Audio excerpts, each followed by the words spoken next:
আজ আর অন্য কোনো ভিডিও নাই, চলো আজকে আমার সারাদিনের একটু রোজনামচা নিয়ে আলোচনা করা যাক।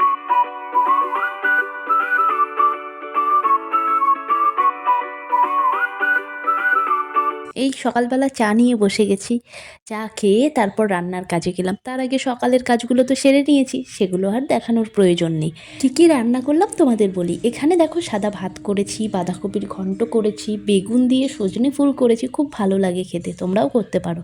এদিকে মাছের তরকারি করেছি আলু ফুলকপি দিয়ে, আর একটা সবজি। এদিকে বর পুজো করে নিচ্ছিল। এই যে কৃষ্ণ ঠাকুরটা দেখছো, এটা আমি মায়াপুর থেকে এনেছি। ভিডিও দেখো ডেসক্রিপশন বক্সে দেওয়া আছে মায়াপুরের, তোমরা না দেখলে দেখে নিতে পারো।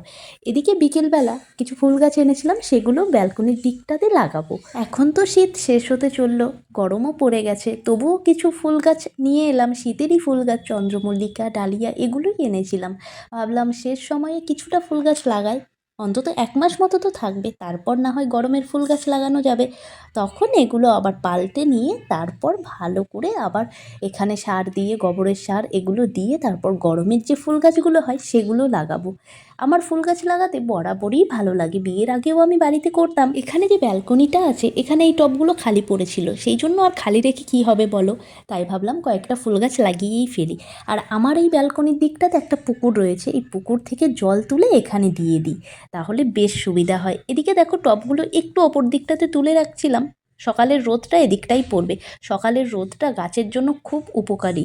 এদিকে আমি ফুল গাছগুলোতে জল দিয়ে দেবো, আর তারপর বিকেলের দিকটাতে একটু মোমো করব, সেই মতো সবজিও কুচিয়ে রেখেছি। চলো তোমাদের মোমোর রেসিপিটা আজকে শেয়ার করে দিই, খুব সহজে চিকেন মোমো বাড়িতে তৈরি করে নিতে পারবে। এখানে দেখো আমি একটু নুন আর গোলমরিচ দিয়ে আগে থেকে কেটে রাখা বাঁধাকপি, পেঁয়াজ, তারপর কাঁচা লঙ্কা, তার সঙ্গে গাজর, রসুন আর আদা এই দিয়েছি। আর এদিকে মাংসটাকে আমি পেস্ট করে নিয়েছি মিক্সিতে। সমস্ত উপকরণ দিয়ে ভালো করে এভাবে মেখে নিতে হবে। আর সবজি থেকে যে জলটা বেরোলো, এটা আমি স্যুপের জন্য দিয়ে দেব। এবার একটু কড়াতে দিয়ে হালকা নেড়েচেড়ে নিতে হবে, যাতে জলটা একটু টেনে যায়, যাতে এই পুরগুলো আমরা খুব সহজেই এর ভেতর ভরে দিতে পারি।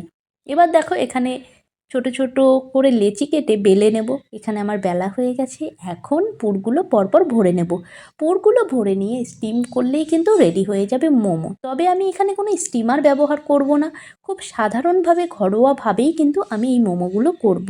যে স্টিলের যে প্লেটগুলো থাকে ফুটো ফুটো করা, তো সেই প্লেটের ওপরই কিন্তু আমি এই মোমোটাকে স্টিম করব, সেটাও তোমাদের দেখাচ্ছি। এখানে আমি প্রায় 18 থেকে 20টা মতো মোমো করেছিলাম। বাজার থেকে তো মোমো আমরা কিনে খেতেই পারি, কিন্তু নিজের হাতে বাড়িতে তৈরি করা সেটা বোধহয় একটু আলাদা রকমেরই লাগে। এদিকে আমি কড়া বসিয়ে দিয়েছিলাম, জল ফুটতে শুরু করেছে, তার উপরে এই প্লেটটা বসিয়ে ঢাকা দিয়ে দেব।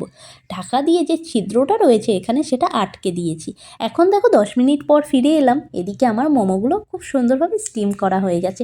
এখানে 2 রকমের সস রেখেছি, তাই দিয়ে খাবো, আর একটু স্যুপ করে নিয়েছিলাম। তো দেখা হচ্ছে নেক্সট ভিডিওতে। নতুন হলে অবশ্যই সাবস্ক্রাইব করে নিতে ভুলো না। টাটা।